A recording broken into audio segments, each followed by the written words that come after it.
3, 2, 1. हाय, hello, नमस्कार. कशा आहात सगळे? मजेतच असणार. कायम हसत राहा. स्वागत आहे तुमचं माझ्या आणि तुमच्या यूट्यूब चॅनलवर, ज्याचं नाव आहे आरती हकेवन. तर बघा, इथे मी छान अशी साडी आज घातलेली आहे आणि सुंदर असा मेकअप केलेला आहे. इथे बघा, पफचे स्लीव्ज आहेत ह्या ब्लाऊजचे. इकडे मंगळसूत्र घातलेलं आहे आणि इकडे थोडासा मेकअप करून मी रेडी आहे. तुम्ही बघू शकता साडी बघा कशी दिसतीये, मला सांगा कलर.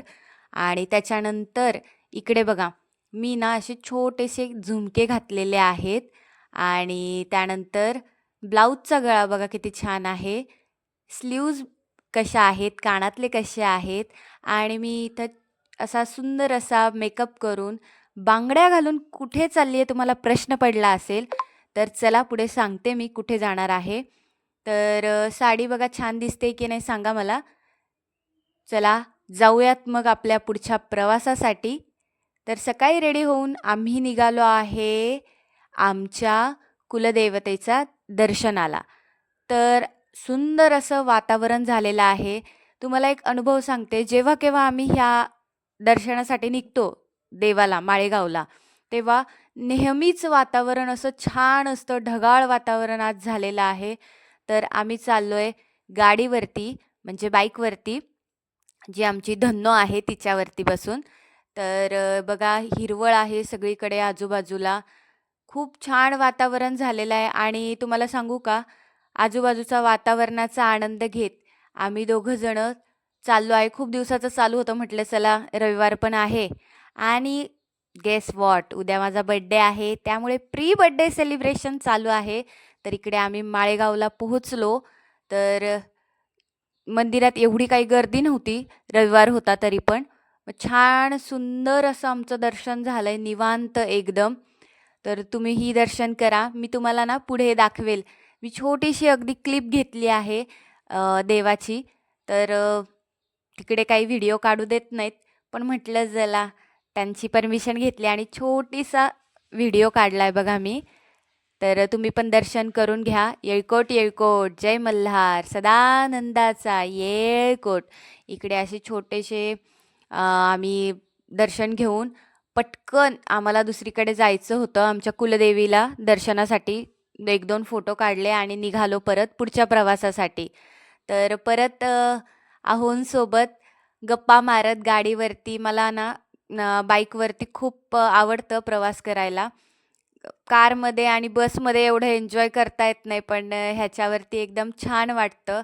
तर आम्ही दोघं पहाटेच निघालो होतो. एकदम अचानक प्लॅनिंग झालं हे दर्शनासाठी जाण्याचं.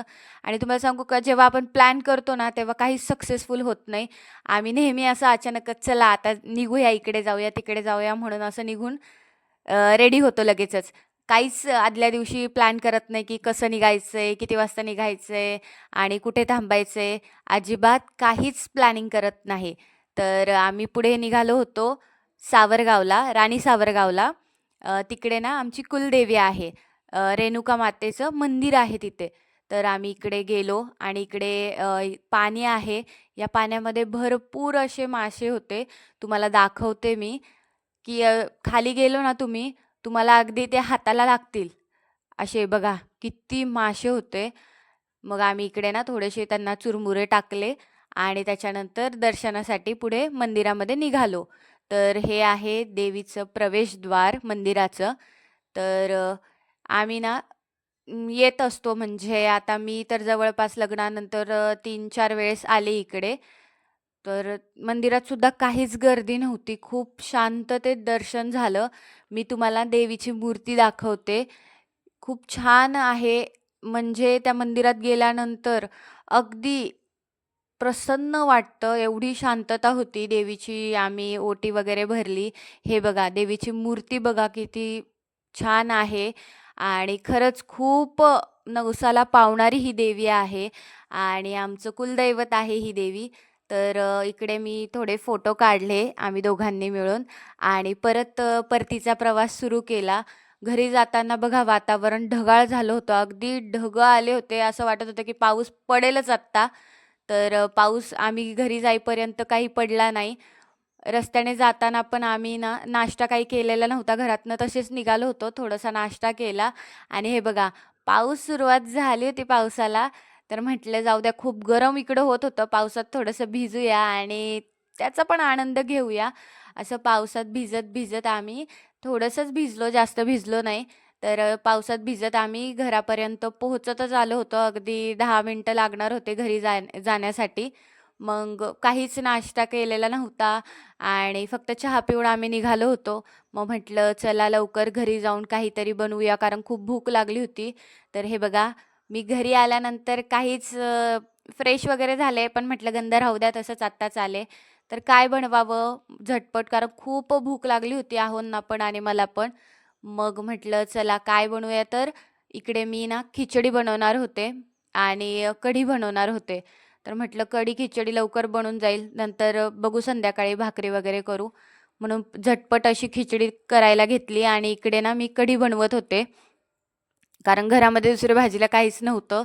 संध्याकाळी जावं लागणार आहे भाजी आणायला. इकडे मी एकदम सिंपल कढी बनवून घेतली. काही जास्त त्यामध्ये टाकलं नाही. फक्त तेल टाकलं, जिरे, मोहरी टाकले आणि त्यानंतर हिरवी मिरची टाकली आणि ह्या दह्यामध्ये बेसन पीठ टाकलं होतं. त्याच्यानंतर हे हळद टाकून त्याच्यामध्ये थोडं पाणी टाकून खूप भूक लागली होती. बघा इकडे मी कढी केली, सिंपल केली, काही जास्त टाकलं नाही त्याच्यामध्ये आणि इकडे गरमागरम असा कुकर लावलेला होता खिचडीचा. तर तुम्हाला दाखवते मी खिचडी कशी झाली आहे. हे बघा इकडे खिचडी, लोणचं आणि कढी घेतली आहे, कांदा आणि काकडी खायला घेतली आहे आणि इकडे आहोंना वाढून दिले. आता मी तुम्हाला टेस्ट करून सांगते कशी झाली आहे. खूप भूक लागली होती. गरमागरम खिचडी आहे, बाहेर पाऊस पडतोय आणि कढी खाण्यात जे सुख आहे ना, काय सांगू तुम्हाला. चला मी जेवण करून घेते इकडे आणि तुम्हाला एक सांगायचं आहे मला, की हा व्लॉग बघा, शेवटपर्यंत बघा. तुम्हाला कसा वाटला सांगा मला आणि कोण-कोण इकडे माळेगावच्या खंडोबाला जाऊन आले किंवा राणी सावरगावला जाऊन आले देवीला, मला नक्की कमेंट करून सांगा. तर सगळ्यांना माझा व्लॉग कसा वाटला नक्की सांगा. तर अच्छा ठीक आहे. बाय सगळ्यांना. काळजी घ्या आपली स्वतःची.